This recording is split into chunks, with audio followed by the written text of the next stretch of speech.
This is a one-man infiltration mission, boss. Equipment is the bare essentials.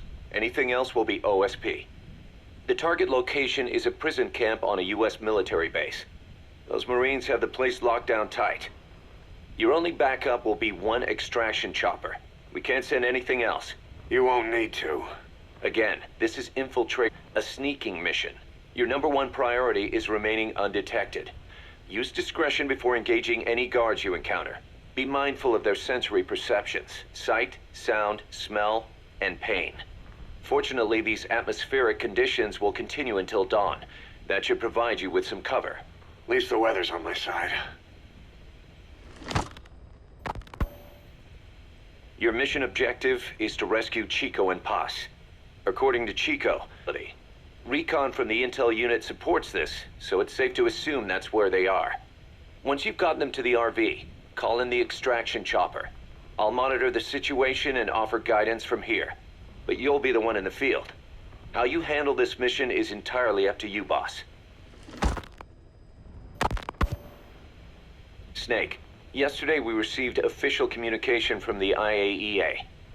It says, "It has come to our attention that your organization recently purchased nuclear fuel from Uzbekistan authorities. We request permission to inspect your facilities." What a load of bullshit. Yeah, they're after Metal Gear Zeke's nuclear warhead.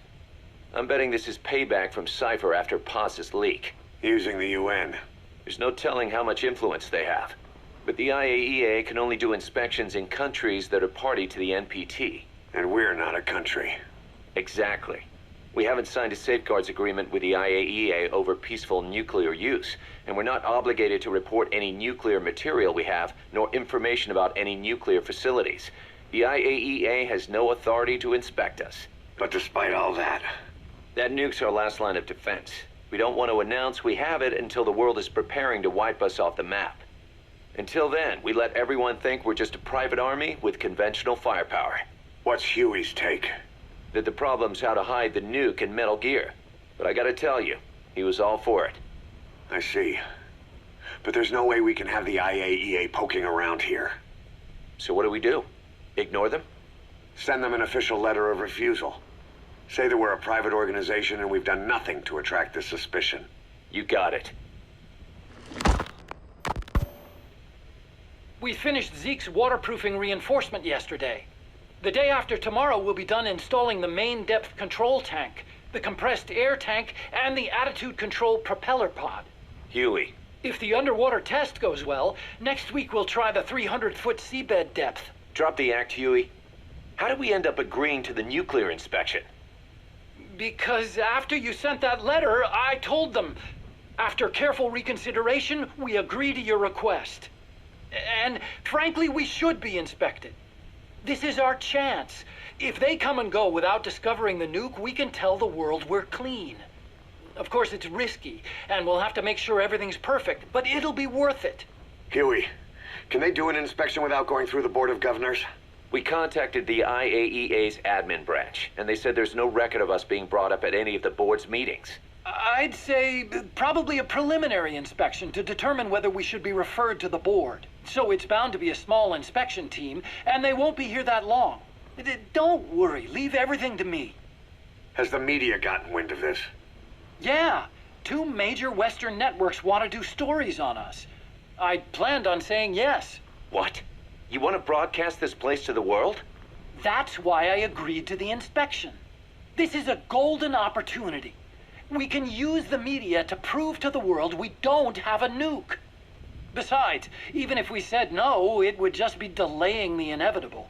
Kaz, our hands are tied now. Start getting the place ready. Thanks, boss. Don't get the wrong idea. You've set it up so that any more changes of heart will arouse suspicion, that's all. Zeke stays, but we'll have to move all other AFVs to shore. Any potential troublemakers can go with them for some mandatory R&R. Sound good, boss? Just do it. About the inspection, what do we tell the men? The truth. What else? The one thing we don't need to worry about is anyone here spilling the beans about Zeke. Good point. What about the Sandinistas? There's still quite a few of them left on the base. I hate to say it, but it won't look good having Soviet bloc personnel here. The problem is, moving a group that size in a hurry would look even worse. At least Amanda's on assignment in Cuba. They'd recognize her. She should stay put for now. All civilians save Huey will have to return to their countries. Even your Parisian. Of course, we'll get her whatever paper she needs.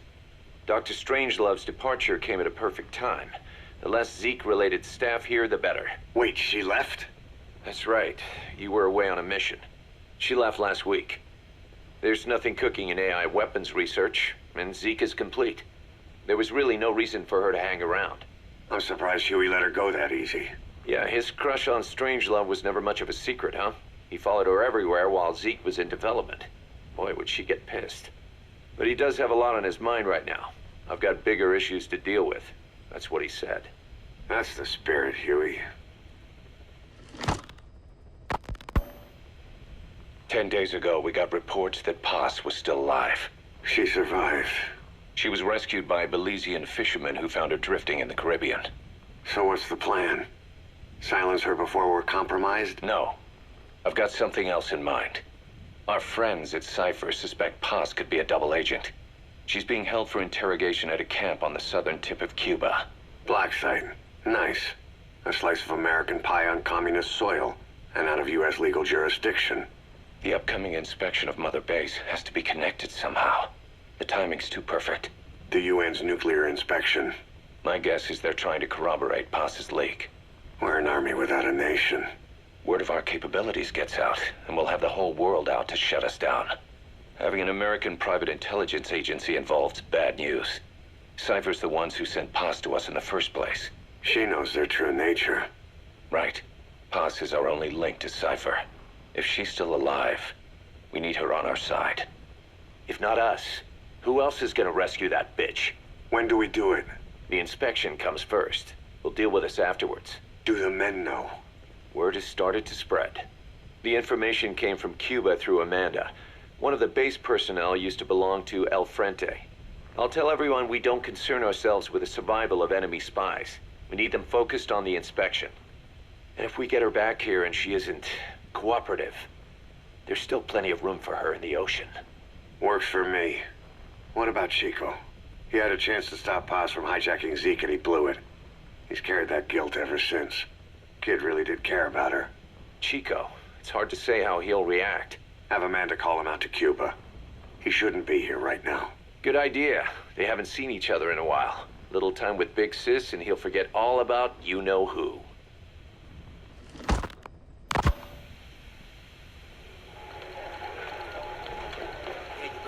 What? Still no sign of Chico? What's going on? It's Amanda in Cuba. Our resupply package arrived, but Chico wasn't with it. Relax, Amanda. I'm sure he's just exploring Havana or something. First time in the big city. Could have gotten carried away. Cos, wait. The boat Chico was on, did it stop anywhere before it got to Havana? Yeah, it had to refuel at Santiago de Cuba.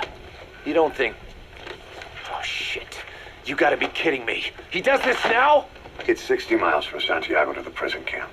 Chico used to cross the mountains with the older Sandinistas like it was nothing. He'll make that in 3 days. Still, even if he does find his way there... You know how reckless he can be. Chico thinks we've abandoned Paz. That's why he's doing this. We'll start by having the intel detachment in Cuba look for him. We can't let him be captured. There's some cages to the east of a big building. East an old grassy facility. That's where we are. Help me, Snake. It's a setup. We have no choice. Yeah, if Chico talks, he could blow the new cover up. We can't hold off until the inspection's over. When can we be ready? It'll take at least 16 hours to confirm the flight path and prep a bird. The intel unit has started reconning the area. Sounds like I'll have to miss the inspection. Boss, we'll just have to send someone else to get them out. No. I'll go. Yeah, Chico and Paz would only take orders from you anyway. We can't go taking on those Marines at the base head on. It's gotta be off the radar, and it's gotta be you. Hold down the fort, Cos. Snake, you can forget about civil liberties where you're headed. God only knows what they'd do to you if you got caught. Do not let that happen. The Cubans leased the land to the U.S. as a gesture for helping them gain independence from Spain. The deal remains in effect until both countries agree to dissolve it, or the U.S. abandons the land. That's why America still operates the base even after La Revolucion. Problem is, it's leased land. Meaning it isn't American soil, so the U.S. Constitution doesn't apply there. That allows them to withhold its civil rights protections. Yeah, that's Uncle Sam's excuse. The area was originally only for detaining refugees from countries like Cuba and Haiti. But a few years ago, the CIA and its like started using it as a black site. Enemies of the state are renditioned there and subjected to extreme forms of interrogation. You can bet Cypher had a hand in that. As you'd expect, American and other Western human rights organizations aren't allowed anywhere near the place. What happens there disappears down the memory hole. Who knows what they're doing to Chico and Paz? I'd like to interrogate her ourselves. But if worst comes to worst, make sure she's dead. Chico, on the other hand, we have to bring back. Fast. He knows too much about us. Cos? The area is surrounded by mines placed by both the U.S. and Cuba, making escape on foot impossible. You're heading into the Lion's Den, Snake. Don't take this one lightly. Come back in one piece. Yeah.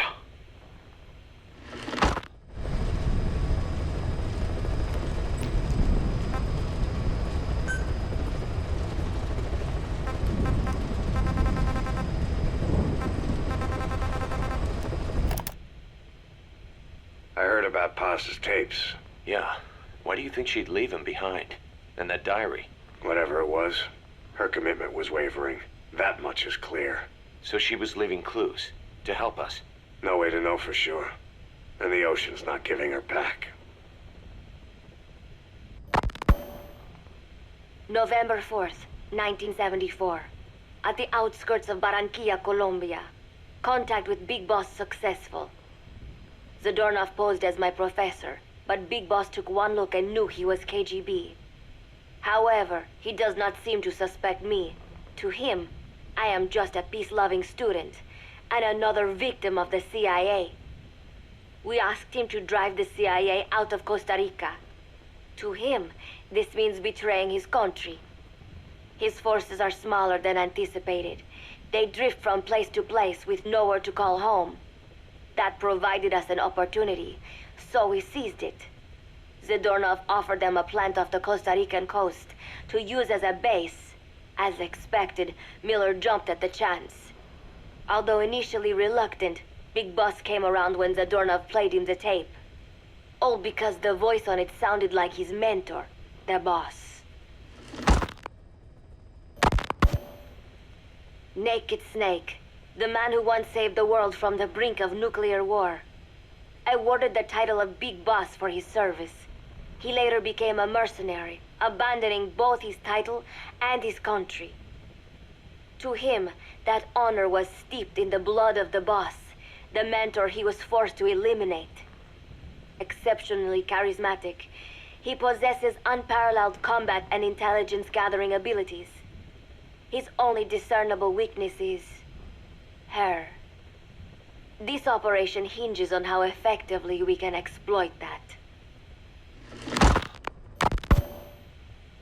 Kazuhira Miller is Big Boss's lieutenant. Half Japanese, half American. He once served in Japan's self-defense force. Though he and Snake first met as enemies, they discovered a common bond and together built their private army, with Miller directing business and administrative affairs. He comes off as shallow, but his true intent is hard to read. I must be careful. All that is clear is his infatuation with Big Boss. With East and West fighting over its control, Central America is now the most contested region on Earth. CIA Central American Station Chief Coldman has developed Peace Walker, a fully AI-automated, fail-deadly nuclear launch system with which he aims to reignite the Cold War. Snake's new objective in Costa Rica is to prevent that. Zadornov's, or should I say, the KGB's plan is to play the two sides against each other, turning the entire region red. Not one of the three parties realize they're all just pawns in Cypher's hands. Cypher watches all. Mother Base has developed rapidly since being established in the Caribbean Sea. They recruit more personnel daily, and already their mercenary services are turning a profit. Big Boss's leadership and charisma, and Miller's business acumen drive this impressive growth.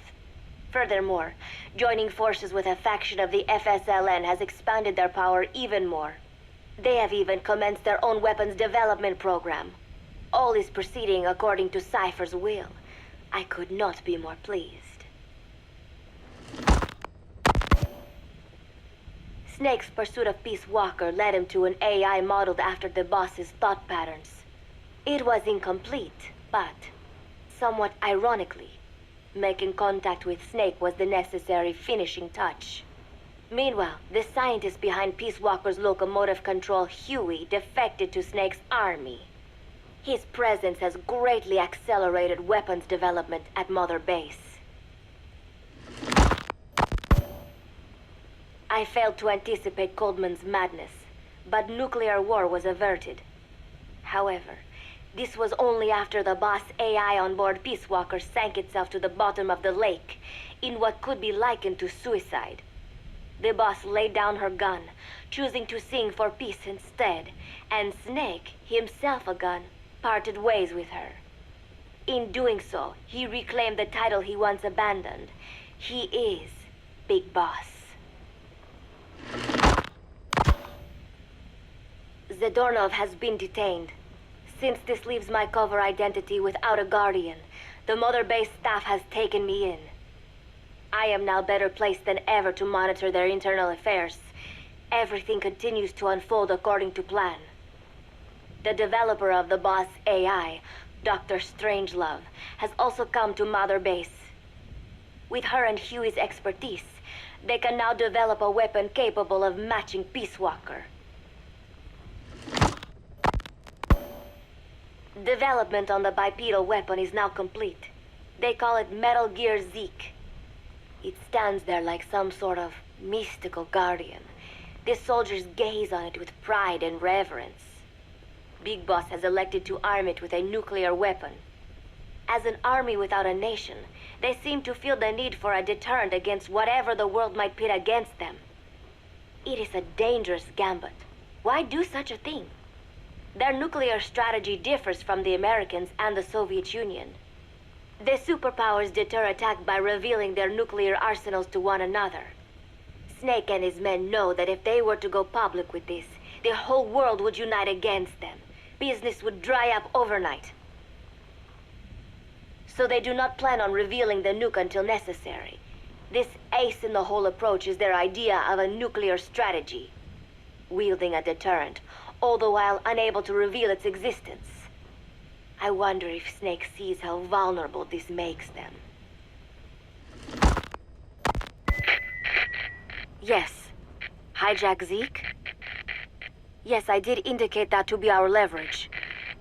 But I cannot imagine his agreeing to that now. But did you not raise them to safeguard your governance without borders? No. I have not forgotten. Cypher watches all. Yes, things are proceeding, but modifying Zeke has not proven easy. I am using Zadornov to buy some time. No, I have not forgotten what you said. However, well, forgive me for asking, but this is you I am speaking to, isn't it, Cypher? I will fight Big Boss. The world must be ruled by a single will. To defy Cypher is a fate worse than death.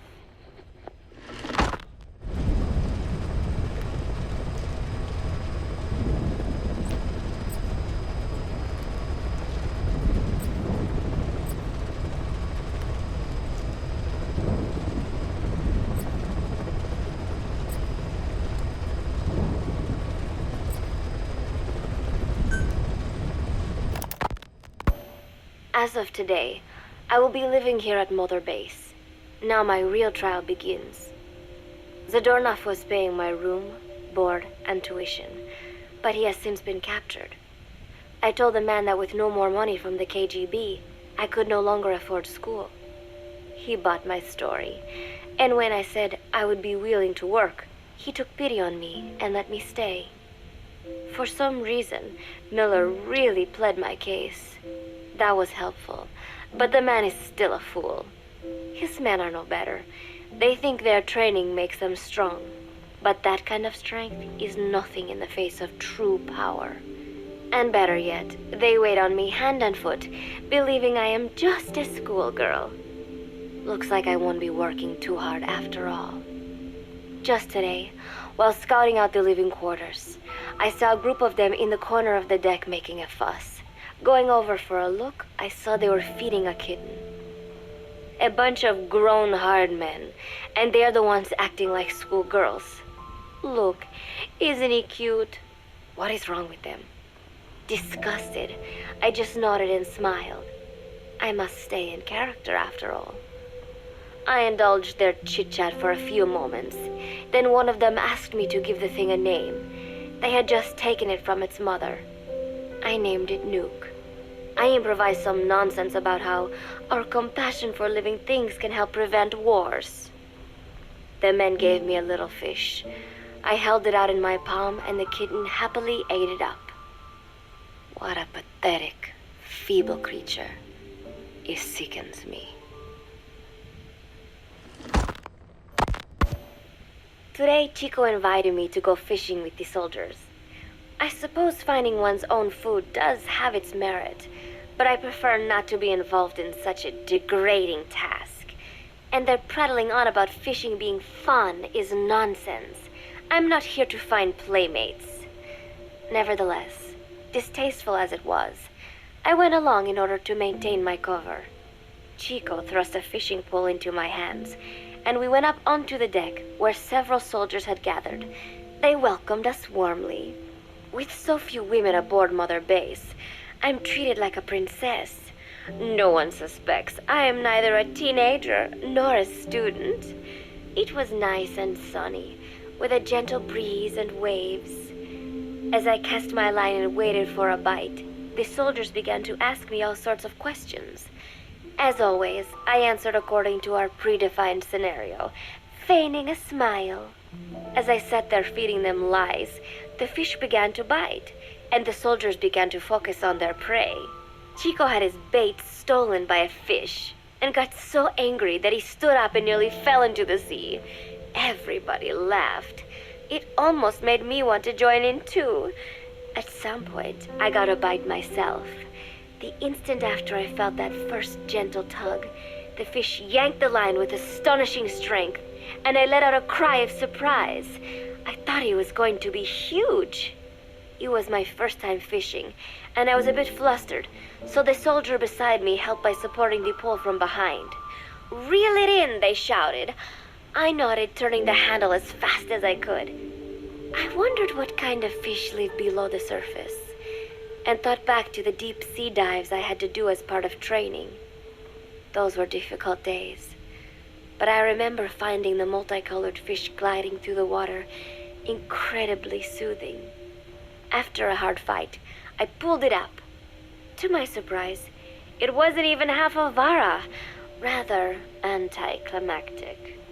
But I wasn't doing it for fun, so I wasn't the least bit disappointed. Nuke was hovering nearby with an expectant look on his face, so I gave the fish to him. All in all, a thoroughly wasted day. Preparations are coming along nicely. No one suspects me of being the one to let Zadarnov out of his cell. Today, Amanda and I taught Cecile how to make gallo pinto. It is a simple home-cooked dish consisting of black frijoles mixed with arroz. It is well known throughout Central America, not just in Costa Rica, so it is no surprise that a Nica like Amanda would be good at making it. But I was raised in the States from a very young age, and could hardly even remember my mother's gallo pinto. Having to make chit-chat with that clueless bird lover and the so-called revolutionary was excruciating. And, clueless or not, I wanted to be especially careful around Cecile. the one who actually recorded that tape. Thankfully, Miller and his men seem to believe I mistook the tape I found for one my friend made. In any case, one can never be too careful. Anyway, the three of us minced garlic and herbs, then cooked them in a pot with frijoles we'd soaked overnight. While waiting for them to cook, we sautéed onions and arroz in a frying pan. Cecile worked the frying pan according to Amanda's directions, but seemed a bit glum. She does have a knack for cooking, though. She is French, after all. We added water to the pan and watched the arroz begin to steam. While we waited, Amanda shared memories of her mother with us. They had been separated because of Simosa, but the taste of her mother's cooking was still fresh in her mind. When the frijoles were ready, we drained the water, stir-frying them with the rest of the vegetables. Quite a complicated process for home cooking. Nonetheless, it kept them occupied. The longer we sat and talked, the greater the chance of my arousing their suspicions. With women, it is not enough to just bat your eyelashes and giggle. It takes a lot of effort to divert attention. When the arroz was done cooking, we folded it into the frijoles and added salsa, stirring the mixture as it simmered. At this point, for some reason, the conversation turned to romance. Why does it have to be that way whenever women get together and chat? Cecile fancies herself to be well-versed in such matters, and gave Amanda all sorts of advice. It was harmless enough, until, to my irritation, she began pestering me whether there was anybody I liked. Not right now, I said, trying to dodge the question. But she pressed on. It's Snake, isn't it? I gritted my teeth and played it coy. Maybe. Cecile nodded and giggled. He is pretty sexy, isn't he? What a ditz! It's all I can manage to just survive. The thought of romance has never once crossed my mind. I have no interest in that kind of man. Soon enough, a rich aroma began to fill the room. The gallo pinto was ready. New came over and rubbed up against our legs, looking for a handout. Unfortunately, it was not the kind of food a cat would like. We let a few of the soldiers have a bite, and then headed off to the mess hall. The home-cooked flavor we'd achieved was a big hit with the men of MSF. Not that we are trying to impress them or anything. Even I could manage a dish like that. Snake enjoyed it too. Let me make this absolutely clear. I have no interest in that man. Football, or soccer as it is known in the States, is extremely popular here. It has not caught on yet in the US, but it has legions of rabid fans all across Latin America. These fans can get so rowdy that it is commonly believed El Salvador and Honduras went to war in 1969 over scuffles in a soccer match. In reality, tensions between the two countries were already high. The match was merely one of the sparks that set them off. But these people are so passionate about this sport that the story seems plausible. Predictably, many of the soldiers here are fans. They have apparently divided themselves into Costa Rican and Nicaraguan teams and started playing each other. To play, you need a ball and 2 goals. The R&D team built and set up simple goals on the deck. I had absolutely no interest, but Chico insisted that I come and watch. It was not a proper match by any means. The pitch was not even regulation size, but the players and spectators alike got pretty excited. They banged empty cans and shouted cheers through the handmade megaphones. It almost felt like carnival. Huey, the referee, blew a whistle to start the match. The soldiers' training has left them in excellent physical shape, but they lacked the honed skills of professionals and their play was quite rough. Midway through, one of the men collided with another. They started shouting at one another, but Huey stepped in. I thought we had forsaken our countries, become one with the earth, he said, quoting Snake. We are not competing for national pride here, and we are not fighting for the good of any one country. This is not a war. Soccer is a peaceful sport, am I right? The soldiers nodded. They know the pain of war, and they share Snake's vision. Perhaps that is why all this resonates with them. Team Costa Rica was down a man, and somehow I was picked to fill in. Costa Rica had the advantage up until that point. I suppose Huey wanted to keep it balanced. The soldiers agreed with Huey's call. Maybe the Costa Rican players felt an even matchup would be more fun, too. I could not be bothered to run at first, but chasing the ball out there in the hot sun, I was soon drenched in sweat. Before long, I found myself actively seeking out the ball, partially out of desperation. I picked up a loose ball deep on the opponent's side of the field.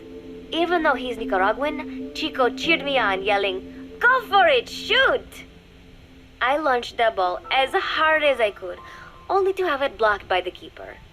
Disappointment only increased my determination. In the end, I didn't score a single goal, and Costa Rica gave up its lead. It was really close, though.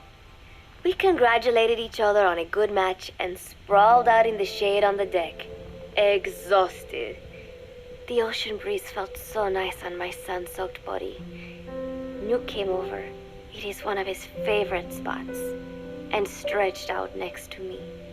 And together, we watched fluffy white clouds drift lazily across the clear blue sky. It was lovely out today, so I decided to sun myself in a lounge chair up on the deck when Strangelove came up to me. Despite the heat, she was in her usual long sleeves and pants. I waved at her. She looked away and mumbled, "Hello there. Fancy meeting you here." I asked if she needed anything, feeling her eyes creeping up and down my body like she was savoring it. Finally, she swallowed and said, "You have such beautiful skin." Bewildered, I shook my head and said, "No, not at all. I had heard rumors that she was a lesbian, but she couldn't be after me, could she?"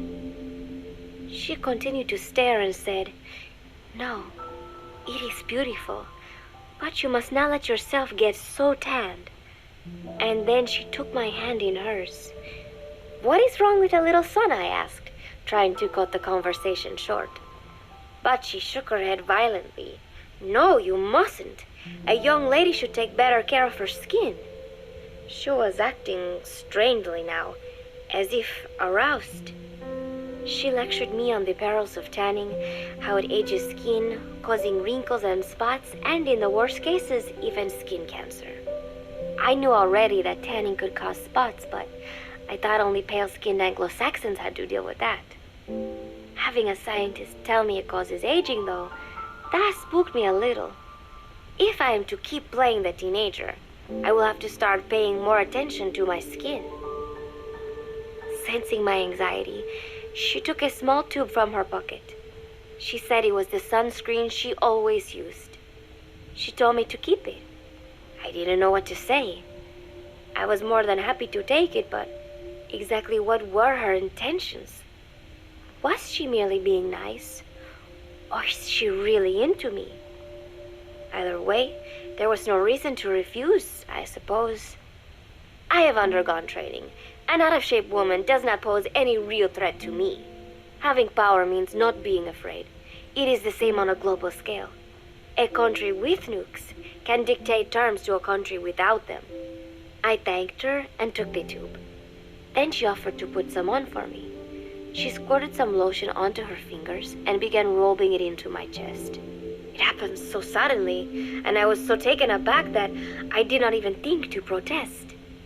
She caressed my stomach with her long white fingers, then slid them upwards between my bikini-clad breasts. "What? Wait," I sputtered as her moist eyes met mine. She was beautiful. Somehow, I found myself captivated by this woman more than 10 years my elder. "Hold still," she whispered in my ear. I nodded silently, unable to refuse. My body went limp, motionless, as if in a trance. Gently, carefully, she rubbed the lotion all over my entire body. I shouldn't have enjoyed it, and yet I could not help myself. For a moment, I was spellbound. That woman is dangerous. I had better watch myself. Protecting one's health is an important part of any agent's job. But despite my best efforts, I have caught a cold. Now that I think about it, Mother Base's numbers are on the rise, with soldiers coming from all different places and backgrounds. It is no wonder then that sooner or later someone would bring in a virus. That said, what I have got is just a common cold. The medical team said I'd need a few days rest, so I've been restricted to my room and put on bed rest. I thought I'd gotten used to not having anyone around to relate to, but at times like these, being alone is just miserable. All I could do is lay there and stroke Nuke's back, trying to take my mind off how bad I felt. Nuke just sat there, not making a sound. But I did have visitors. Amanda and Chico, Huey, Cecile, Miller, and a few of the soldiers I've become relatively close to. Amanda made me a soup with herbs she said were good for a cold. Miller told me to take it easy. I will sing you a lullaby, he said, then broke out a guitar and sang some incomprehensible song in Japanese. I did not need to understand the lyrics to know he is an awful singer. Then he said, "You know what is good for a cold? Suppositories. Here, I'll show you." He began to take off his pants, so I threw my tissue box at him to make him go away.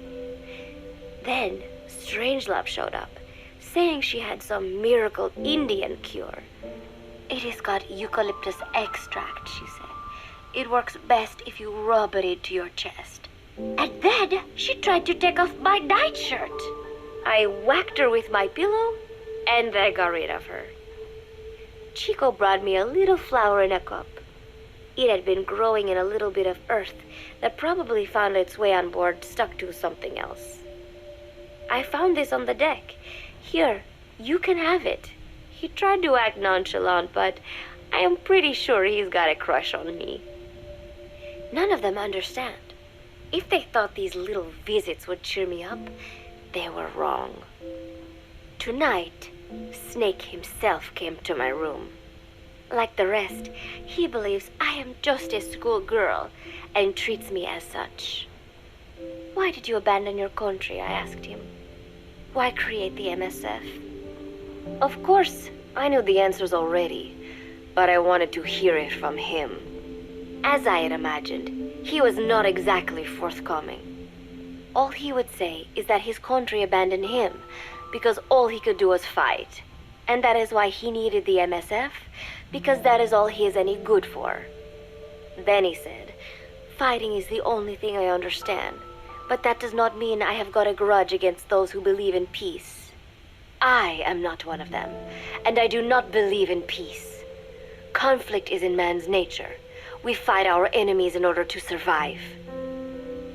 Maybe we are not so different after all, he and I. But that is exactly why I'm going to have to kill him, or else he will have to kill me.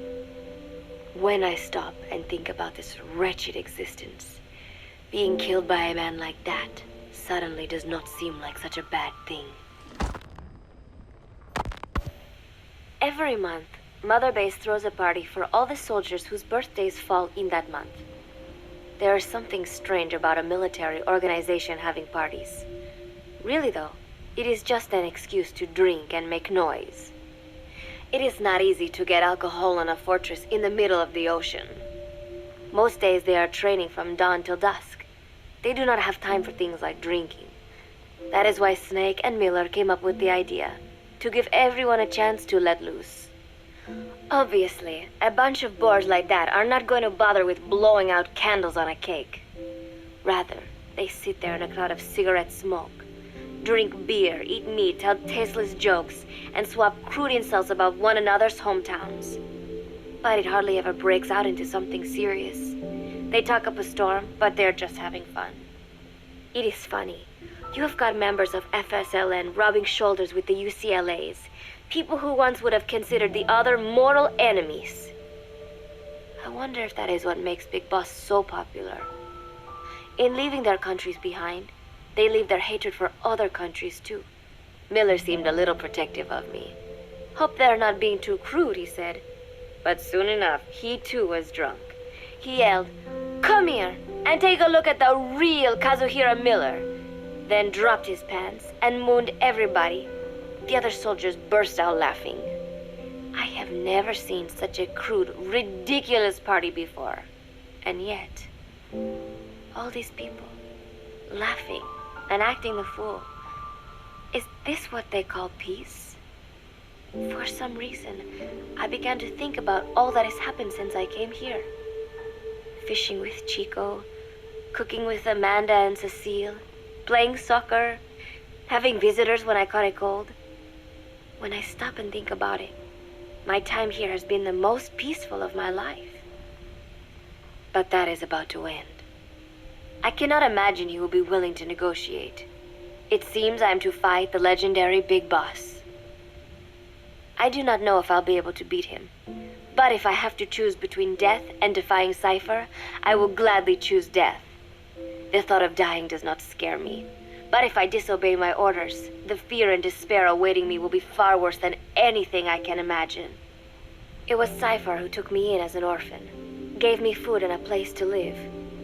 His orders may have been unreasonable, but I will never repay my debt entirely. It seems I have no choice. I must fight this man. I must fight Snake. Do you know Miller, Snake's right-hand man? Apparently has got at least one serious weakness. He is an insatiable womanizer. He does not bother me, most likely because he considers teenagers off limits.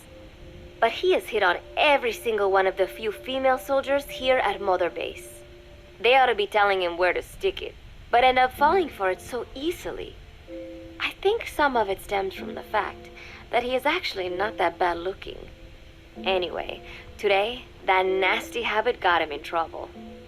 He and Snake got into one of their rare fights, and I was there to see it. They burst out of the showers, completely naked, trading punches. I am no child. The sight of a naked man does not make me blush, but this was something else. "Maybe this'll teach you," Snake yelled as he slammed his fists into Miller's chest. I heard later that apparently he'd been two-timing someone, and that same someone had gone to Snake with her troubles. As I see it, it is her own fault for letting herself be deceived like that. If she is too dumb to see through Miller's lies, then she got what she deserved.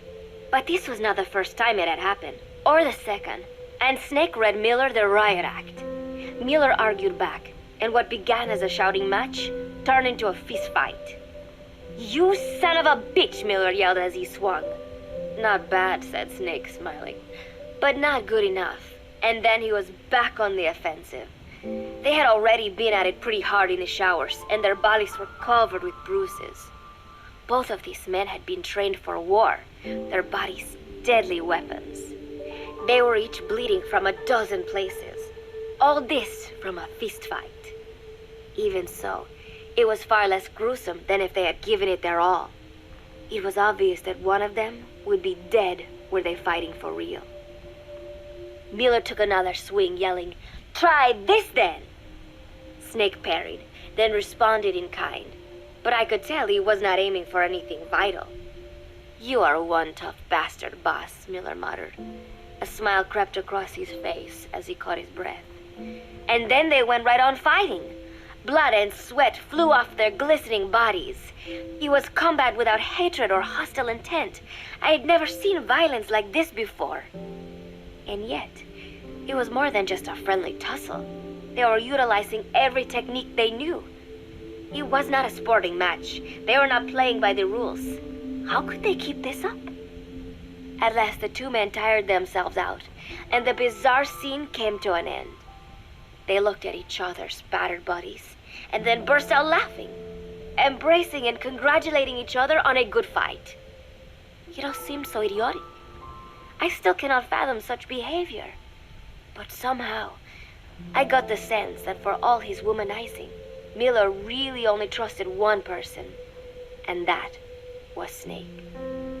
There was no way I could ever come between the two of them. And at that thought, I began to feel as if I had lost. All of Mother Base is preparing for a festival. Since Snake and his soldiers spend so much time fighting, they are setting aside one day a year for peace and relaxation. I do not know all the details, but apparently that is what Snake and Miller decided. These soldiers love the idea, of course. There is so little fun to be had here that everybody looks forward to events like these. That is all well and good, but somehow I got roped into getting on stage. Come on, we even both have peace in our names, said Miller. And Zdarnov, that old Ruski's name, has something to do with peace too, right? Hey, as long as we're having a day of peace, we ought to get an act together. The Three-Piece Band. I thought he was joking. He then proceeded to share his idea without bothering to check with me. And now, I am slated to sing. Apparently, he had heard me on the deck one day, and since then he's wanted to form a band. Everybody's looking forward to it, so there is no way for me to back out now. I've never done anything like this, but it does feel kind of nice to know that people are looking forward to it. I mean, it cannot be any worse than Miller's singing, but modifications to Zeke are already finalized, and I must complete my mission. Betray Cypher now, and I will face a fate far worse than death. Still, there's no need to put things in motion just yet. What difference would it make to just wait a little while longer? A whole day of peace. The mission can wait until after that. Can it not? I know I am only delaying the inevitable. When the day comes, one of us will have to die. Snake or me.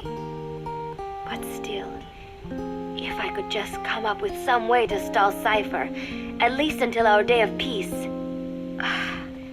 When did I start having thoughts like this? My cover is blown. They know nothing of Cypher or my true objective, but they know I am a spy. There is no more time left. I must act now. I must complete my mission. How did it come to this? All I wanted was 3 more days. Just 3. Miller's already finished writing the song. It is called Love Deterrent. It is about a girl who cannot express her true feelings. I have been practicing.